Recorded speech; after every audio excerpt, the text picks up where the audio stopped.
Hello, I'm Holly, ESG specialist, and I'm joined today with Marcus, investment analyst at Mirae Asset. It's great to have you here to give us a review of the wind power sector in Asia Pacific. So since the middle of this year, this sector has gained a lot of investor attention and there's been some strong industry progress.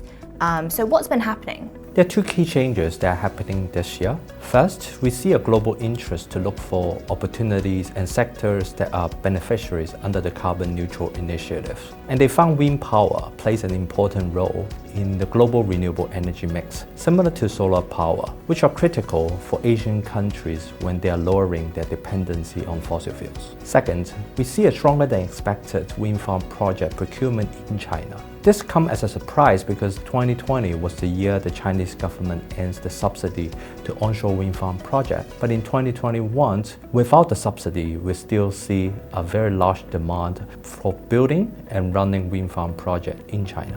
Yes, we did see very strong wind power procurement in China year to date.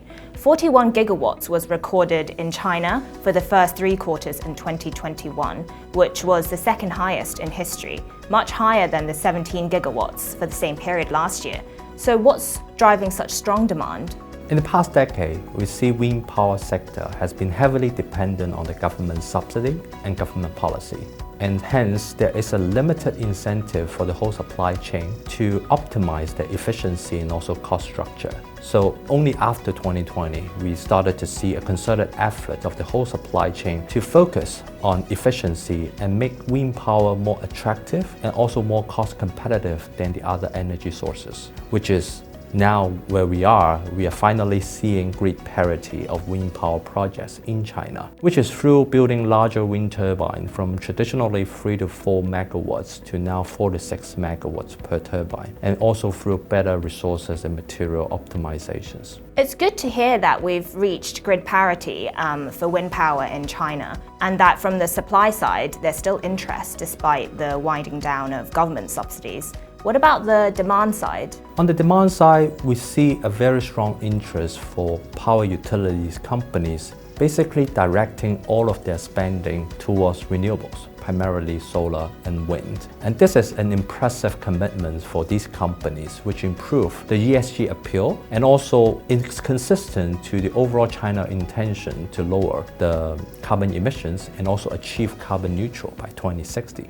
Absolutely. The transition from fossil fuels to renewables is a very important part of the E and the ESG when it comes to decarbonizing global economies.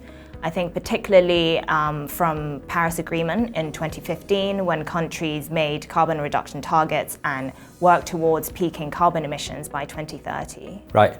I noticed the COP26 meeting just ended in the middle of November this year. What's your takeaways and also the implications to renewables? Well, some countries like India and Brazil, they publish new targets that are more ambitious. Other countries like China, they publish more concrete plans for how they'd go about peaking carbon emissions. For example, from China, new industry targets were announced, which included non-fossil energy consumption to exceed 80% by 2060, which would mean renewables could account for 95% of China's power supply by 2045. So clean electrification is really important for national decarbonization plans. So for solar in China, China already has the largest solar power capacity.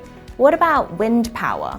How would China be more involved in the global wind market, and how could China position itself in the global supply chain? We definitely see opportunities for wind power sectors in China to play a more important role globally. For wind turbines and wind components, we think the companies in China have strong production know-how, a long operating history, and also pretty good product scale that enables them to produce high quality and cost competitive wind turbine component products that can be exported to other countries. But for wind turbine OEMs and installations, there are already dominant players globally, such as Siemens, GE, and Vestas. It is difficult for Chinese players to win a meaningful shares globally because it requires a strong know-how on domestic logistics, supply chain management, and also the ability to win projects globally. What are the key risks and market concerns for this wind power growth? I think the key risk of the sector is still around margins. On one hand, most of the players in the supply chain wants to make wind power more attractive, so they want to bring down the wind power prices relative to the other energy sources. On the other hand, we see inflationary pressure from raw materials, from shipping, and also from labor. So it would be a challenging task for the wind players in China